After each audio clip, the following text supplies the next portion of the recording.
All right. Welcome back to the Intentional Parents Podcast. In the studio for the first time, AJ Swoboda. Wow. The emotions are coming in waves Get out now. of here. They're not. They're coming in waves now at a level I'm almost uncomfortable talking about. Yeah. This is a great studio, by the way. Thank you. Thank you. Thank you. Yeah. It's Thank above you. a dental lab. So Yeah. people don't know that usually, but Yeah. you have to go through a dental lab to get to our studio. It is a fun experience, especially when guests come. I'm like, heads up, this is going to be a fun little juxtaposition. I actually thought it was an intervention at first. I was walking into the dentist office and I thought, did you know I don't floss? Because I actually do floss. And I think it's important to say to the audience that they need to floss too. These are important things that you pick up on. Your whole family's sitting there like, we've kind of been concerned about gingivitis. So we're going to send you to Ben now. You're going to see a guy named Brook and you're going to walk in and it's going to feel right. Dental office. We actually just came from a lovely dinner. Wild Rose. Can we talk about Wild Rose for a second? Please go. Yes. I love it. There are few things in this world that will inspire me to burn as many fossil fuels as I did today. I drove 2.5 hours to get here from Eugene. Yeah. I taught today. I was in the class. I was teaching all day. Yep. And I'm in Bend now. And Yep. there's a northern Thai restaurant in this city called Wild Rose. Yes, sir. And I told you I'm not coming unless we go to Wild Rose. You honored my request. You paid for it. Sure. Phil and Diane were there. Yeah. Sloan was there. Sloan was there. Yeah. Quietly playing tic-tac-toe with her father. Yeah, that was fun. She wrote on my hand, I've got, I love you, Hosanna, poop. These are words on my hand right Which now. one of these words doesn't fit? Yeah.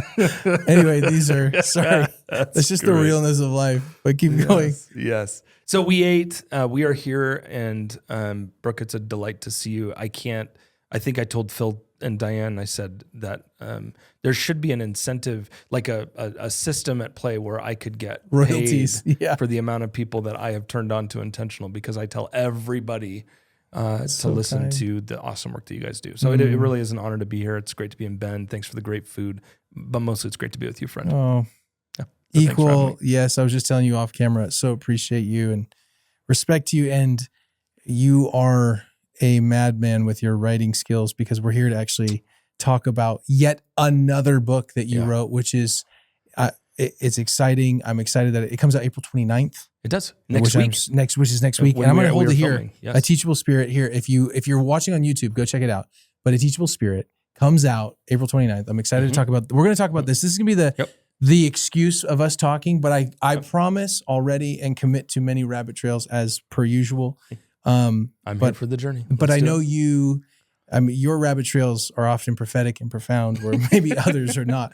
So we'll talk about that. But it is an honor to have you. You know, other just housekeeping detail that people got to know. Mm-hmm.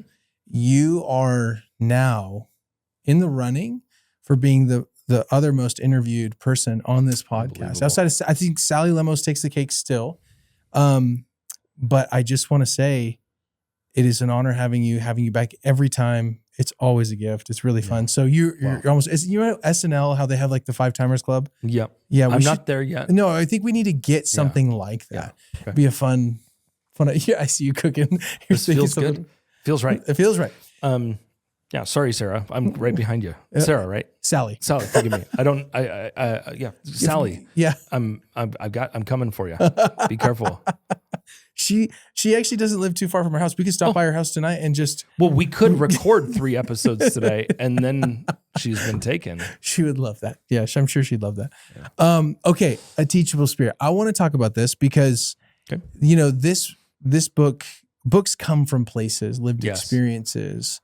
They come from deep places in your heart. They come from life lessons. Mm-hmm. You don't just sit down to write a book that you're like, I haven't really done much thought about this. Yeah. You don't accidentally write books. Never. And so, especially one with this many pages. Yep. So I want to just ask the question just to begin, where did the inspiration for this particular book come? Because I mean, I could guess in some ways, right? But even the subtitle, The Virtue of Learning from Strangers, Enemies, and Absolutely Anyone. So I want to talk about that. Where did it come from? Yep.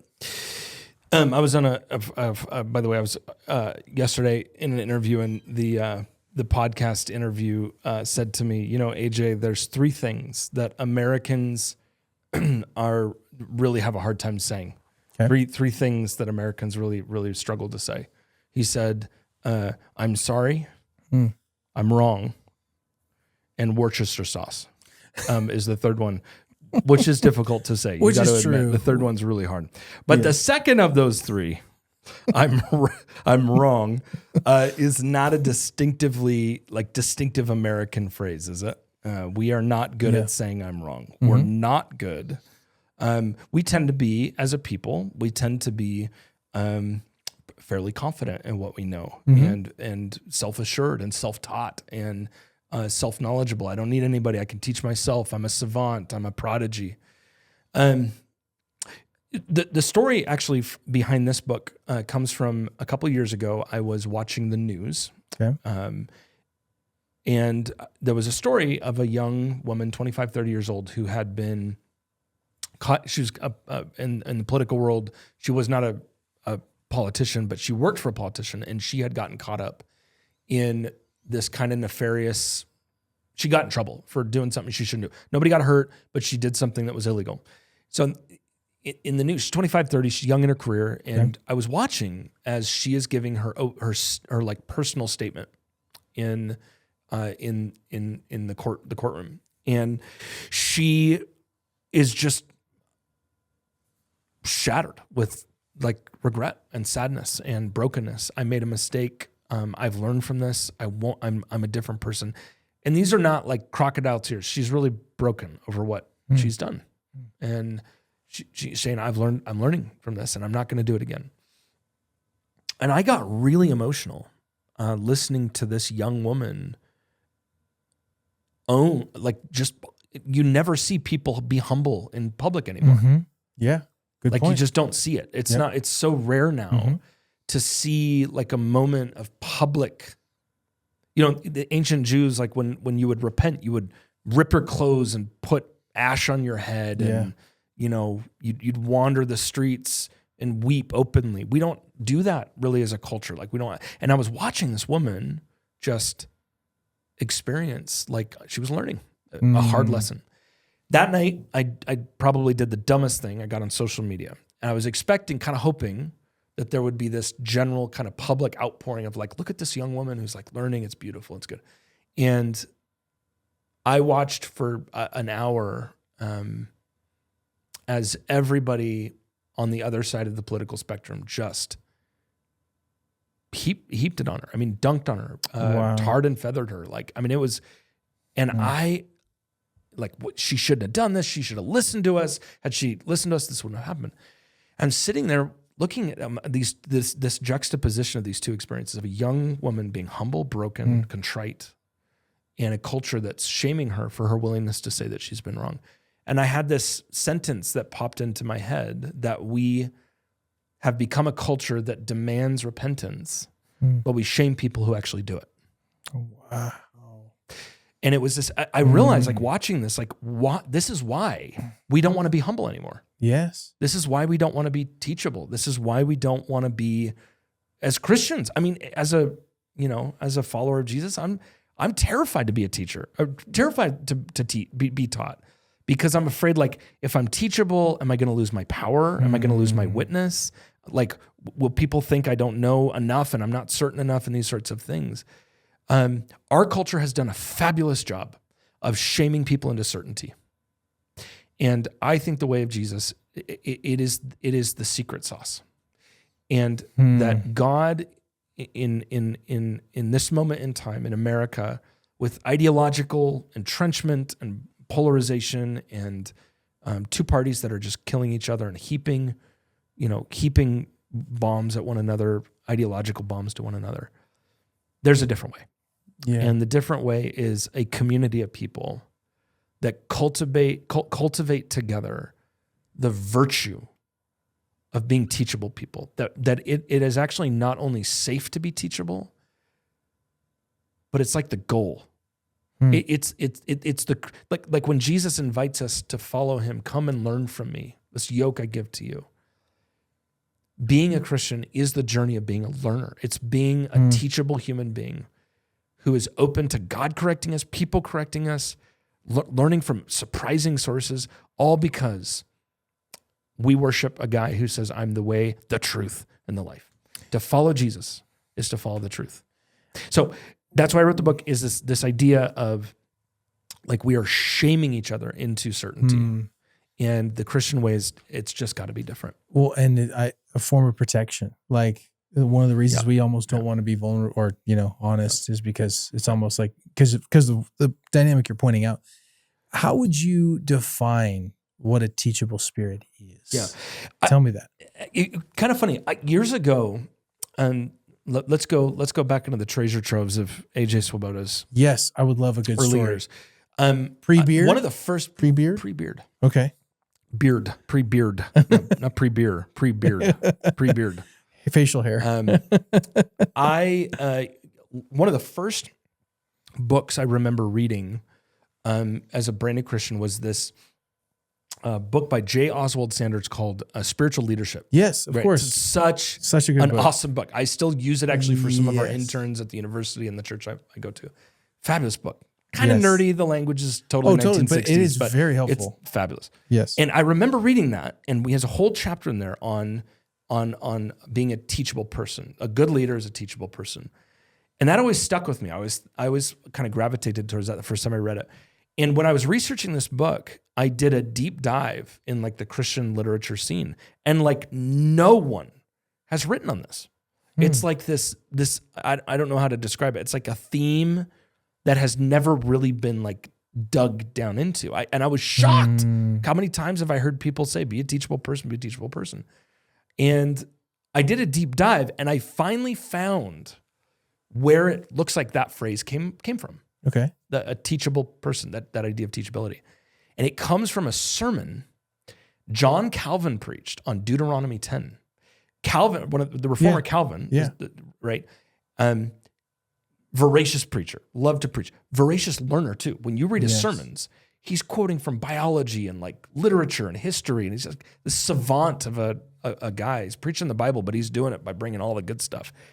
And he preached a sermon on Deuteronomy 10 about the story of God telling Moses to come up the mountain. But when God tells him to come up the mountain, he says to Moses, you've got to bring up with you 2 pieces of stone, tablets, with nothing written on them. And God tells Moses, Deuteronomy 10, bring up the unmarked stones. And God says, I will write the commandments on the stones. And Calvin, he loved this passage. It was one of his favorite passages to preach on. And he said that is what the Christian life is it is the endless journey of bringing to God something upon which God can write. And you know what he called that? He called it a teachable spirit. So it's the idea. Here's what it is. You ask the question, what is teachability? Hit me. It is the cultivated virtue, the inner cultivated virtue, the inner cultivated virtue that we haven't arrived yet, and that we've still got more to learn. And that if it's true, Jesus was right, and he is, that the Spirit of Jesus would come to you and would be your teacher and lead you into all things, then the teacher is actually inside of you. And to be a Christian then is to learn from the teacher who is inside of you. You don't hire a teacher. The Spirit, the teacher, is in you, which means everybody is your TA. Everybody's the Spirit's TA who can teach us and mold us and shape us, because it's the Spirit's work that the Spirit uses different people. So being a teachable person is cultivating the virtue of being moldable by God. Very well said. Which is really hard to do the older that you get. Okay, so before we go there, because I want to talk about how this applies to your marriage, how it applies to your parenting. How I really want. Sure. We're not there yet. Yeah, we're gonna get there. For anyone listening, like, where is this? We'll get there. I want to know how challenging that is. Not to disclose your age, but you are now currently, if you're okay with it, how old are you? Yeah. 39, 71. I am proud to be 44 years old. 44. Proud. The reason I say that is because you've lived life. You have enough life under your belt. Some gray right here. Yeah, you do. Yep. I think I've got I get a lot of gray in my facial hair as well. That said, you also have your PhD. Yeah.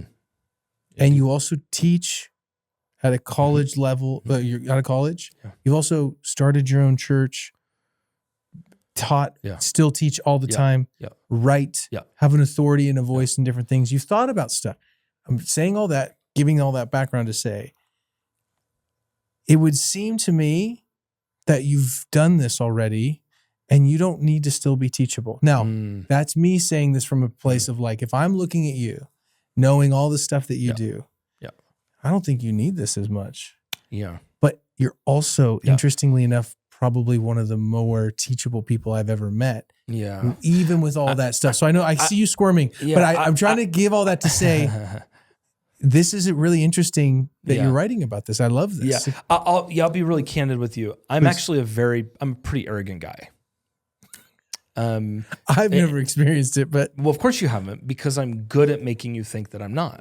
I mean, the human heart is deceitful above all things, and I am a prideful person. I say that not as a point of like I don't want to find pride in my arrogance. I say it. I know me. I live with me, Brook. You don't live with me. Yeah, it's true. Okay. True.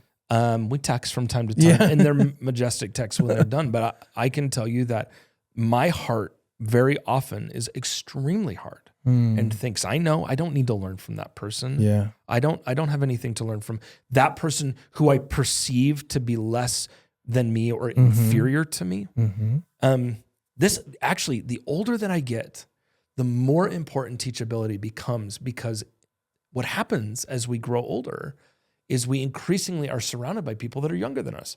And if we think that we have nothing else to learn, then basically we become our own Tower of Babel and everybody else is sort of down below and never gets to reach us. Newsflash, if you're going to follow Jesus for a long time, there is going to come a point when your pastor is younger and less mature than you are. And you're going to have somebody who is tasked with serving your soul and your life and your story, who maybe they don't preach as great of a sermon as maybe you would, or they're not as developed as you are. They haven't arrived. And those are the moments where our pride comes to it's fully embodied, is when that is the sign of true humility, is not if you can learn from your boss. Anybody can learn from their boss. It's not if you can learn from the person you have to or you'll get fired. True humility is, can you listen to your children? Can you listen to the young people in your church? Can you listen to the person who doesn't have the degree that you have? Because if we can't learn from somebody we don't have power over, then we're just using knowledge for power. You know where I get this? This is, Brook, where I get this. If you read 2 Peter 3, there's this beautiful little section in there where the apostle, who followed Jesus for 3 years in the flesh, an intimate relationship with Jesus, and he makes this comment about Paul's writings. And he says, he says about Paul's writings, he says, they're kind of hard to understand and people twist them, but this is just like other scriptures. It's kind of, he's not throwing him under the bus, but he's kind of like, this guy Paul, he writes some really weird stuff, but it's totally the Bible. What's beautiful about that? I'm shocked. Paul did not physically follow Jesus for those 3 years. Peter had more experience, more hands-on knowledge of Jesus. He spent more time with Jesus than Paul ever did. And you have the older, wiser guy looking back at Paul and saying, yeah, his stuff is kind of weird, but he gets it. Listen to him. Wow. That's humility. Humility is your capacity to learn from, grow from. I mean, it's an interesting question. If it's true that the Spirit truly did in Saul what we believe he did, and that Saul experienced Jesus on the road to Damascus, that would mean that Saul would have eventually had something to teach Peter about Jesus. The economy of learning in the church is that we are constantly submitting to one another to hear what we each have to say. It doesn't mean everybody's right. Say a little bit more on that. Actually, I think this is a deep dive on the literature here. And there's like something like 20 pages of footnotes here. So I have done the deep dive on the literature on teachability. And there is, I think, a very dangerous form of teachability, which I think is a form of teachability that says a teachable person is somebody who sort of loses who they are and everybody else's voice becomes the thing that shapes who they are. So in a way, it's a kind of teachability that says, I'm going to give up my identity for the people around me just for the sake of hospitality. And I think we need to be very clear between the difference between being teachable and being impressionable. There's a form of impressionability that is actually very dangerous. If you live in a city, in a place that has cultural values that dishonor the way of Jesus, I am not saying being a teachable person means you go do everything as that city does, or the people do. Yeah. Like there's a balance here between being able to be taught and learning. That's the thing. Learning from somebody is not the same as agreeing with somebody. You can learn from somebody and be taught by somebody and not agree with what's being taught. Don't assume you can learn from anybody. Just because you've learned something, though, doesn't mean you've received what that person has said as gospel truth. Okay. So I have the permission. My point, I've got a colleague who I really disagree with about a major issue in Christian theology. And when we sit together and debate it out, even though I vehemently disagree with him, I can still walk away having said that he taught me, even if I disagree with him. It takes such maturity, though, and it takes that is not a skill that that's a skill, because a lot of people immediately goes to personal, and immediately goes to yeah. But if we're gonna say that, that's like saying that washing somebody's feet means you agree with them. I mean, Jesus washed Judas's feet, but it didn't mean that he was like, he knew exactly what Judas was gonna do. Yes. Learning from somebody, which is a form of letting somebody love you. They're expressing what they know, what they've experienced, what they believe to be true. That's not the same. I actually think the best learners know how to still hear what somebody has to say and differentiate themselves from what has been said. We got to learn that tightrope. And I actually think we learn it from like Daniel in Daniel 1. Daniel's in exile, and you'll notice there's all these things he's willing to do and all these things he's unwilling to do. So Daniel in exile, he's willing to work for Babylon. I mean, literally his W-2 said Babylon, which is like the people that just conquered his homeland. So he works for Babylon, and he takes on a Babylonian name, and he's willing to live there, but he's unwilling to eat their food, and he's unwilling to worship their gods. And what you see there is this beautiful balance of engagement and differentiation. Like he's engaged, but he's very different. Yeah. And that the skill of learning is all about those two things. I'm engaged in learning from you, but I'm also different, and I disagree sometimes. And I can receive, and I can also say we part ways there. How do you, taking this idea, this metaphor, the teachable spirit, how do we remain teachable? Let's start with our marriages. Okay. And the reason I ask this is because I can agree with the Christian concept of this, with Jesus, us being teachable under Jesus, right? I can even be that way with people that can have an authority in a space. If you came to me and said, hey, I've done a lot of work on Sabbath, I've lived it out. I've even written a great book on it, by the way. Love your book on Sabbath. Subversive Sabbath, get that book too. We'll have it in the show notes. You have an authority. It's a lot easier for me to go, oh, yeah, I think AJ's probably right. He's done a lot of thinking around this. Yeah. It's easier for me to be humble towards you. Not the case always with my wife. Yes. Who says things to me that I actually need to hear, but because of various hurdles or walls that can go up because of pain or how it's said or delivered, I find it hard to have a teachable spirit with my spouse. Yes. How do we do that? Yep.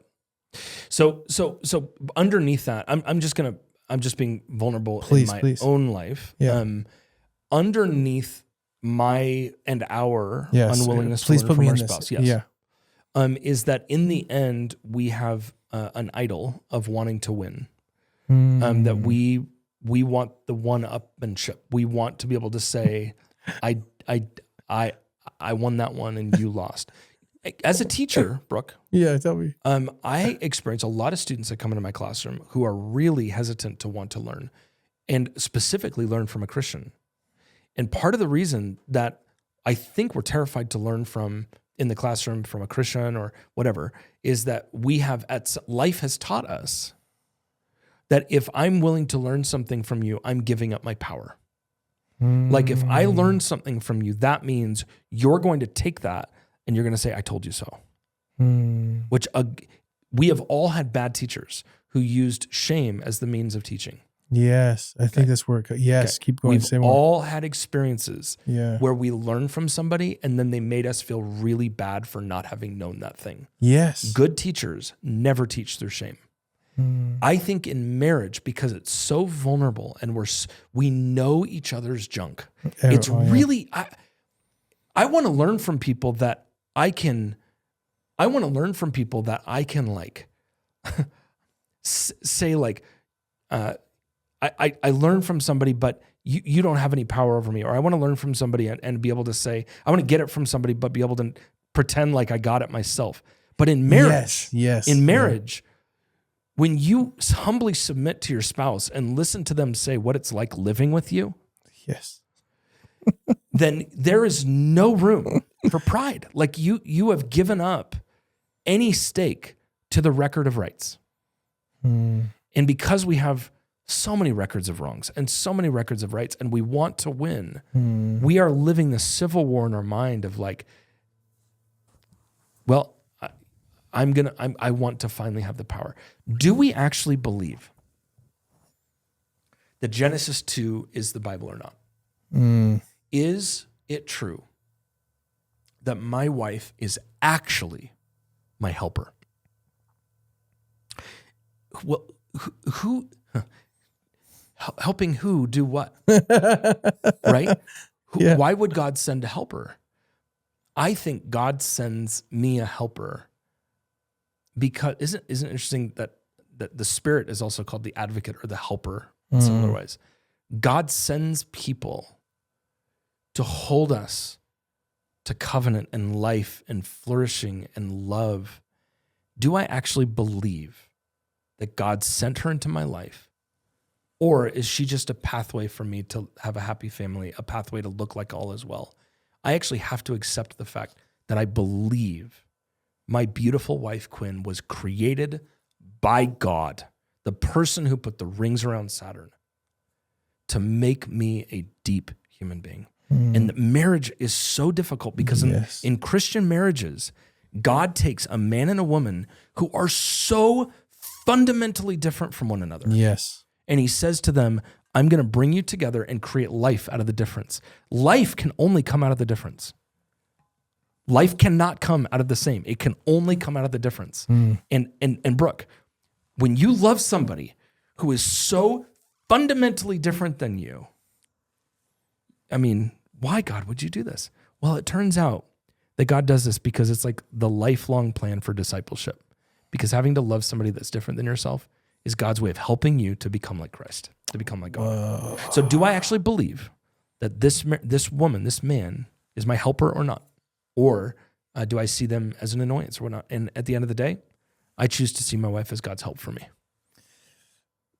Oh, there's so many. But I don't things. want to, because I don't want to do the dishes. Sure. I want to be able to say I won. You know? But again, that's just pride. That's just human pride. That's all that is. Oh, there's a lot of places my mind's going, but I would say maybe to continue with the idea of learning from people, because I think, again, it's easier to learn from people that you have an arm's length from. Yeah. But learning from, let's say, the hardest people to learn from are the people that are closest to you. Yeah, absolutely. It is so easy to get onto a podcast and learn from the Bible Project or Intentional or John Mark and listening to these podcasts and learn from these are all people I know and they're friends. But it's so much easier to learn from people that are not in bed with me. Great point.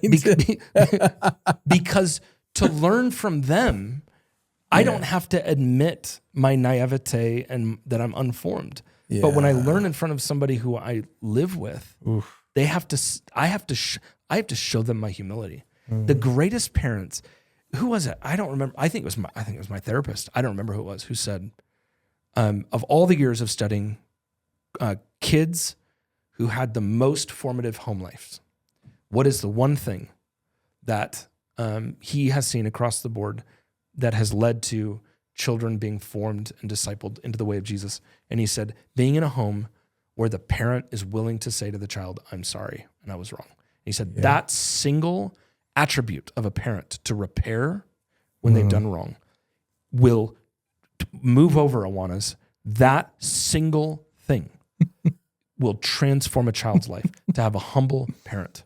Yeah. We probably need that in Awanas. But the point being, Michael Handler, who leads, Awanas is awesome. He's great. Awanas is awesome. But my point is like, that is imprinted on a child's mind. Yes. My mom and my dad, they taught me the way of Jesus, and they were humble, broken sinners who said, I'm sorry. And they said it a lot. Mm-hmm. Oh. I can't, I mean, so I wasn't parented that way. So it's really hard for me to know what that feels like. Yeah. So it's more of like a head knowledge. Like I know I need to do this and I know it's good. I just don't also know what it feels like to have that experience fully. But, that said, I would want to know how, because that's all so helpful. I'm just thinking through like, okay, let's talk about learning from our kids, because I think once you get to a certain age, like you said, when you get older, it gets harder. I also think when you have adult kids that have fully developed brains and prefrontal cortex and they're actually able to be fully functioning humans, it can be a little bit easier to be like, oh, I'm going to learn from you because you yourself are learning. Yeah. But let's talk about when our kids are in the middle of puberty, adolescence. There's, they say a lot of things, but if your son's like any of my kids, it's like they'll say things at times that are just like absolute truth that just hits me to the core. Yeah. Right. So what does it look like? Maybe just what to learn from your kids or how? Yeah. They can also be really dead flat wrong too. Sure. Absolutely. And I don't want to idolize children and be like, they're always right, because they're not. I mean, I remember my son once came home, it was early in elementary school, and he said, hey dad, did you know if it rhymes, it's true? If it rhymes, it's true. And I said, son, your friends are lying to you. That doesn't rhyme. And he was like, oh yeah, that's not true. Right. Okay. He didn't get the joke. Oh no! But just because we let's not idolize children, because that doesn't. Children are often wrong, and they need parents who guide them in the way of truth and wisdom. Of course, of course. But if it's only one way, then the intergenerational component of learning is tragically lost. Yeah, I mean, the gospel, it's interesting that Jesus, he has a couple stories where Jesus talks to children, and children come to him in these beautiful stories. And who are the people who are most angered that Jesus is with the children? The disciples. Now, we think that this is like adult men not wanting children to come to Jesus. But you got to remember, these children, probably 5, 6, or 7, the disciples are like 15, 16, 17. These are not older men not liking that children are coming around. These are like teenagers not liking that people a little bit younger than them are coming around. Very good point. So it's like the hatred towards the person who's just below you, right? It's this disdain for the person who is, which, dude, in Christian culture, like, we often have our greatest ire for people who are just a little bit immature than we are. And we're like, I've arrived. We're so graceless on people who we used to be like. Yeah. We are so graceless on people that we used to be like. Yeah. But I think that story illustrates that there is a part of the human soul that has a natural, I don't know, we love children. Children are awesome, but this weird natural disdain for, I don't know how to say it. It's almost like we see them as a distraction to the real way of Jesus, right? That if they got out of the room, then we could really get serious about the way of Jesus. Yeah. There's actually this, you'll find this interesting. In the chapter on children, I write about this. There's a whole movement called the child theology movement, and it's a whole movement of theologians who will not do theology unless children are in the room. And the reason they do it is they believe that when children are in the room, not that they're always right, but they change the way that we think about God. They change the means by which we think about. We're kinder to each other. We're more generous to each other. We're these sorts of things. And I think there's beauty, when a child is in the room. When a child is in the room, it forces us to think differently about the way we talk. When you're explaining the Trinity to a 70-year-old PhD student versus a 6-year-old, it makes it more grounded, more human, it's more. Things are better when kids are in the room. But we think we really get to the business of God when they get out of the room. And so what do we do at church? Well, we send them to a different room. And I'm not critiquing our church systems. I'm just saying, in the end, I think there's a part of us that thinks the real serious things are done when it's just the adults in the room. And Brooke, I may have just lost most of the audience, but No, my wife's a children's pastor. If there's anybody who believes in the power of children's ministry or whatnot, it is me. But something is tragically lost when we don't have the kids in the room. Something is lost.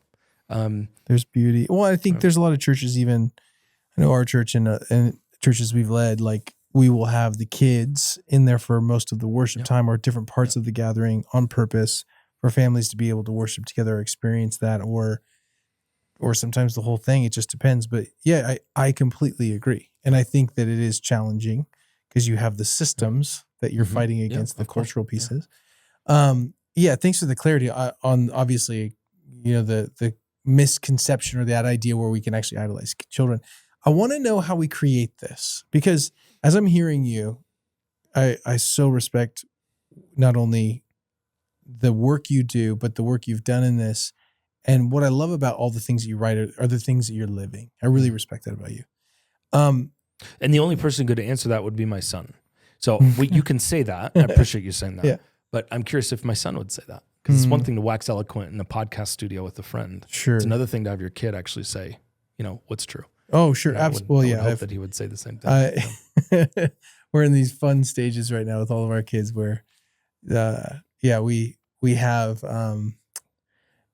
new stages of life. Yes. Our kids have strong opinions and feelings about things, other people, how things work or that don't work. And it's very interesting to hear. And we try to create a space where it's like, hey, it's okay for you to say what you need to say. You do need to be respectful and kind and, not dogging people, but like safe space. And our son, Elizabeth, asked something about, he asked our son something, just a very direct question about an idea. And he was so vividly clear about what kind of person he didn't want to be. And he had a person in mind and he named that person. He's like, I don't want to be like this person. And it was like, whoa. And it was actually super helpful to see. Yes. I mean, in one sense, I was like, yeah, you're doing this in a messy way. Like, be kind. But he had strong opinions and strong feelings. And anyway, I can't go into more detail without revealing too much that's not mine to share. That said, kind of thinking that through, how are you cultivating a teachable spirit right now? Yeah. Because I'm thinking of the person that's listening. How do we create that? Yeah. How do I look at my wife tomorrow? And how do I think through, like, she's going to be teaching me stuff right now that I can learn? Because like you said, you can learn from anybody. You don't have to always agree with their medium, or maybe they handle it wrong, or, there's a lot of variables, but how do you cultivate that? Specifically in the family?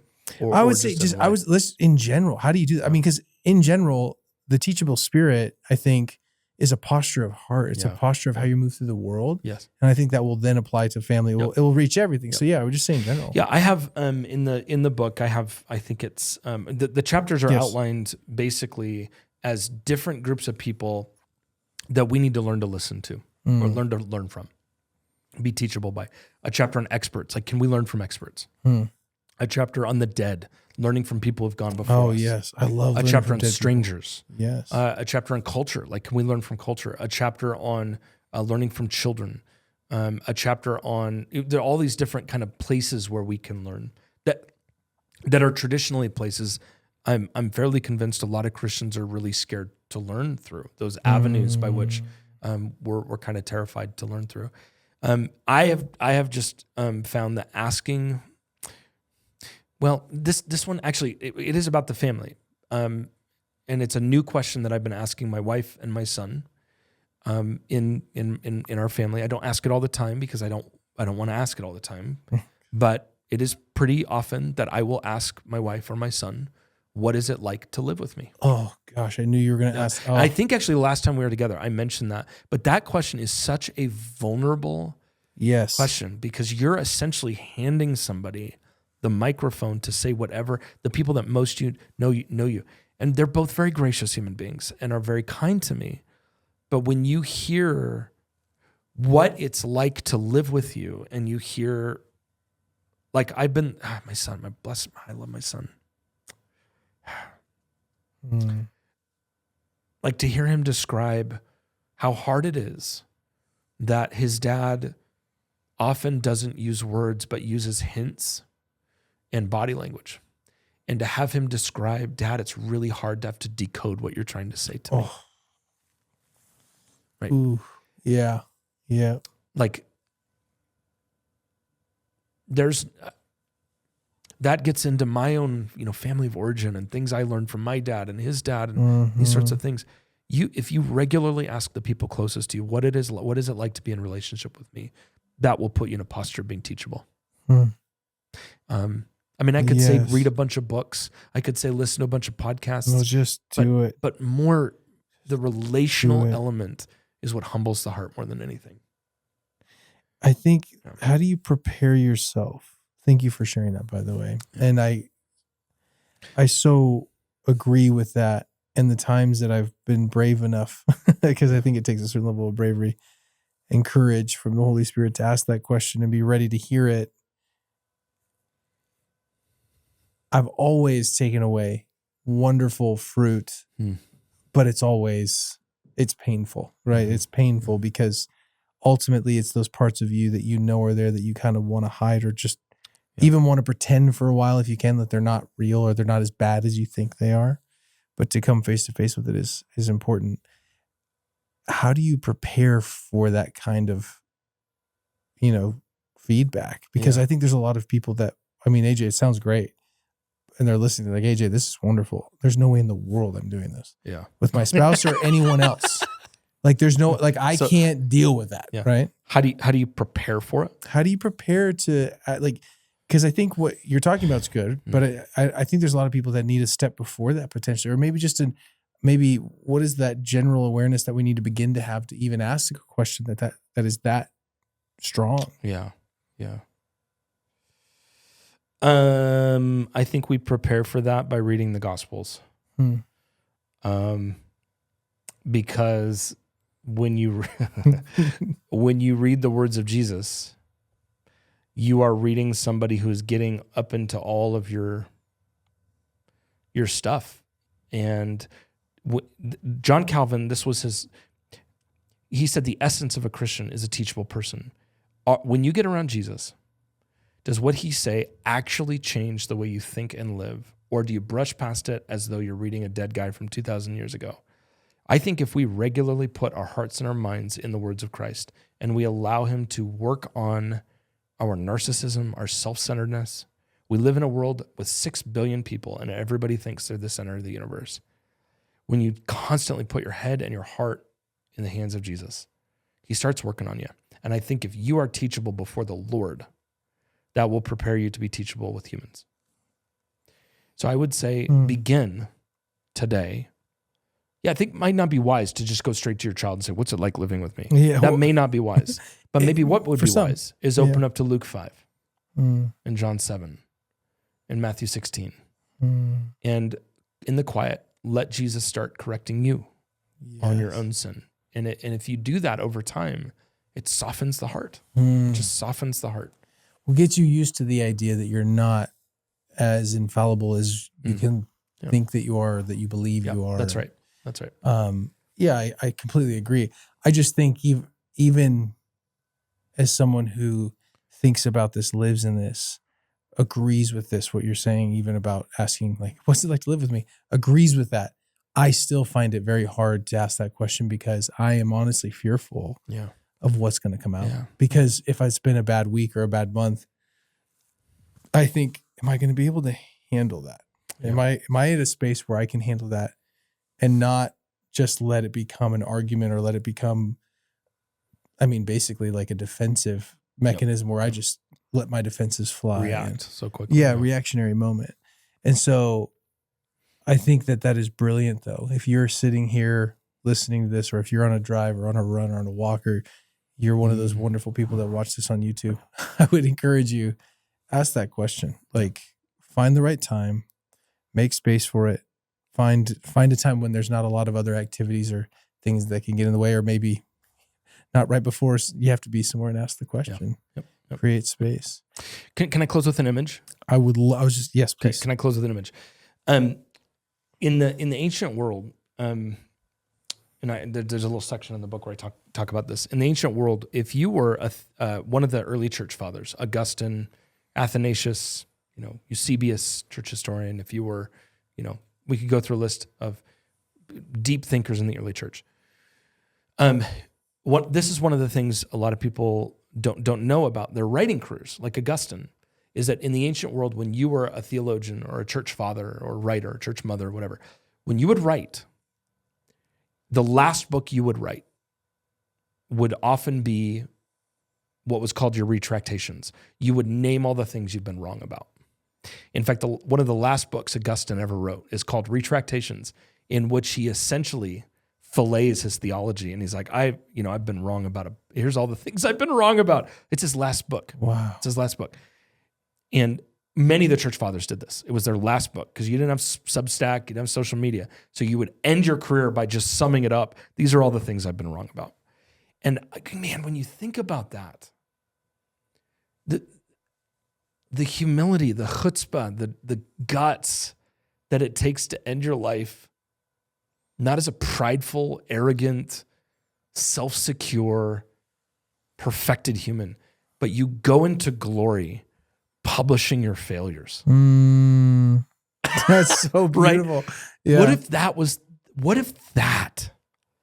what Christ-likeness looked like?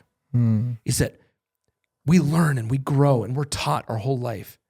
But even by the end, having given our life to follow Jesus, we can still say, and yet I was wrong about a bunch of stuff. How often do people go into glory thinking they've got it all? Listen, being a know-it-all is not a fruit of the Spirit.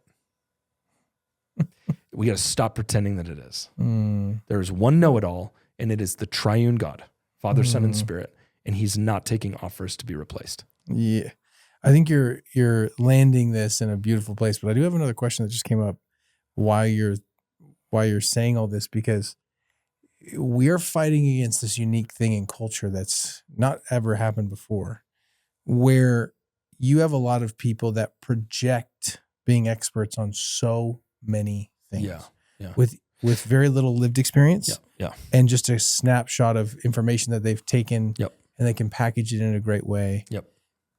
Therefore, at the very core, they're not even being honest with themselves, like that they actually are an expert. This is a very confusing thing with what you're talking about. Yes. Yeah. Go say what you're going to say. If you can believe it, experts. There's a whole chapter on experts. Chapter 2. I think of all the chapters, actually, it's the most practical and probably the most helpful at a moment in time, especially in post-COVID. Yes. Who do we listen to? Who do we not listen to? These sorts of things. If you can believe it, there's an expert who studies experts. His name's Roger Kneebone, and he's an expert on experts. Yes. He wrote a book called Expert, and he in his book makes the point that one of the primary signs of a true expert, there's a number he kind of goes through of what a true expert is, but two that are important to me here. Okay. Number one is a real expert. A real expert is somebody who does not use their knowledge for self-gain.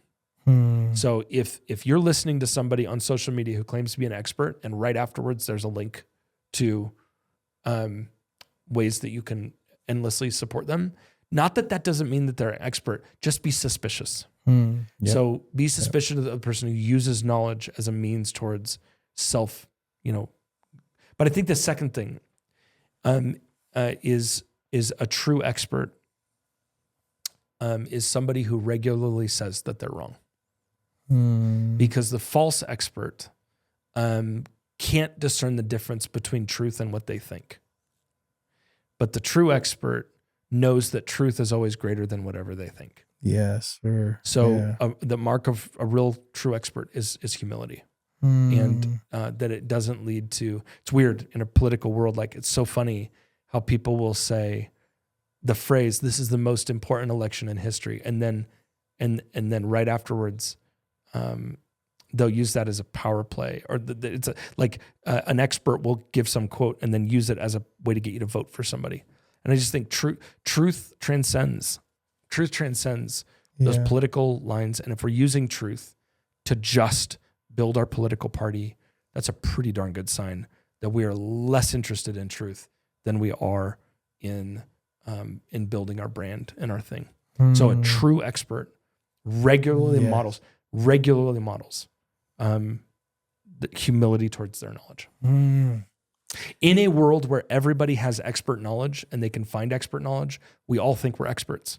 That's why knowing what an expert is so important, because in a world where everybody thinks they are one, you need to actually be able to know the difference between what a real expert is and what a real expert is not. And for anybody that would say that we shouldn't have experts, I'd love to hear you tell that to Luke, who wrote the Gospel of Luke and the book of Acts, who was a doctor. When you sit and read these Gospels, you are listening to a medical expert tell you about the stories of Jesus. It is not whether you listen to an expert, it's about which experts you listen to. Yes. You need to listen to some experts. So listening to the right ones is the important thing. Wow. That's beautiful. That sums it up in a beautiful way. Thank you for helping anyone listening, myself included, process some of that, because it's just so noisy. You're right. Yeah. It's noisy. Last question. You said that about the last one. I know, but I'm having a hard time. I just love talking with you. We're doing another episode, bro. I know, but this is the last question on this topic. Enough. Noted. What is a question that I did not ask you that I should have during this interview about this book, or something that you have learned that has been just like truly, maybe we didn't touch on it. It can be a wild card, can not even relate to the book. I just want to know something that would have been good to ask you that you're like, I've just been thinking about this. Or I think the question that, not that you failed this or something, but I would want to be asked, why is this topic central to the mission of the church? Yeah. Why is this topic central to the mission of the church? That's a great question. Thank you. It's a great question. Because we should be the one people group on this planet who model the way of Jesus. And if we are arrogant, prideful individuals that only add to the noise, then we have lost being the salt of the earth. Yes. And I am convinced that Christians should be the best learners in the world. Yes. And that if we do it, I'll close with this. Actually, I think I shared this with you a little bit. In my New Testament class, I teach, I talk about how the Romans in the first century hated the church. They hated the church. You look at people like Nero, the Caesars, they hate the church because they see it as a threat, which is weird because it was a very small group of people comprised almost exclusively of slaves and women. You have 75% of the early church was slaves and women. So why would Rome be so threatened? And I'm convinced when you look at Paul's letter, in 1 Timothy, he says to Timothy, he says, I want women to learn in quiet submission. And you hear that, and everything in you is like, is that what kind of sexist comment is that? Like Paul's getting all, machismo and I want a woman to learn in quiet submission. Jeez. It sounds more like Andrew Tate than it does the Lord, right? You hear that and you're like, goodness gracious. Yeah. When in reality, you listen to what Paul's saying there and you read it in context. In a world where women were not afforded educations, were not allowed to be given formal education, couldn't be rabbis, they couldn't learn, most of them couldn't read. Paul is not oppressing women, he is liberating women.